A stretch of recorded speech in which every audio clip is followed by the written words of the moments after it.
Hi, I'm back. I have another video for you. This is probably my third video. I'm still struggling to make videos, so bear with me. I kind of feel like maybe God's leading me in the purpose to talk about how people should live. So my next video, I had different thoughts, but I guess I want to kind of touch with a part in the Bible, Genesis 24, 62 through 67. Isaac and Rebecca, them getting married. It kind of goes into how they go into his mom, Sarah's tent, and they were married. I kind of done a little bit of observation on that topic. So it seems like people believe there wasn't a marriage ceremony.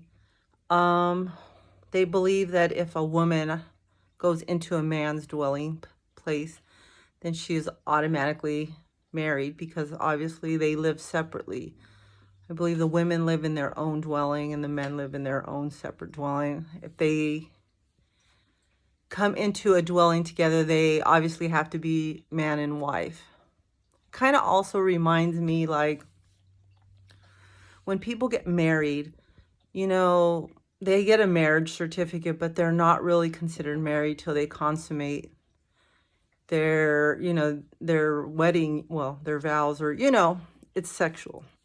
So this also comes back to my belief that, okay, if people are out here just they're fornicating, that was reserved for marriage. So, I think that as people are going around fornicating, they're creating these soul ties because, it was originally only made for marriage. So I believe that, in the Bible, it says when you get married, you become one. So if you're fornicating with people, you're creating soul ties because it's kind of like marriage. And I wanted to bring that out because I think a lot of people don't realize what they're doing when they're, out sleeping around with people. You're creating these soul ties because originally it was for marriage. Sex is for marriage. And another thing that I wanted to comment on, whether I be wrong or right, these are all my beliefs and I'm speaking on them. I am a student, so I don't know everything. Maybe you can teach me, add it in the comments. I don't have a complaint about that. My next thing is, Adam, God did take a rib out of him to create Eve. He took one rib. He didn't take two. He didn't take three. I see a lot of men out here with beliefs that they can have several wives, but,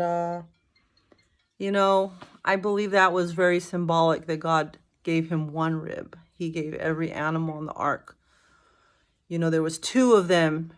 There was, a male and a female. Like, I feel like all those things are very symbolic. I'm sure some people don't see it that way, but it's fine. And there's other things I believe, like I've read some books and I've watched people talk on this, men and women, of the Christian faith. They believe that men and women shouldn't be alone in a room together, if it isn't your spouse. So, I've read women saying they don't feel comfortable being alone with a man if it isn't their husband in a room because it leads to temptation. It leads to, things that shouldn't be thought of or done. And I've also have heard Christian men say the same. If they're in a room with a woman, they want the door open. Women shouldn't be in a room with a man alone. And I kind of understand that. I feel that. Like, I think what God wants me to touch on is probably the proper ways of living a Christian life, because I feel like, these are things that I've observed, and I think a lot of people have like strayed really far away from them. And yeah, that is my topic today. As I feel the need to share other things, that beliefs that I have, I will share them. I'm not saying I know everything, because I don't. But right now, this is something that I wanted to talk about. All right. Thank you.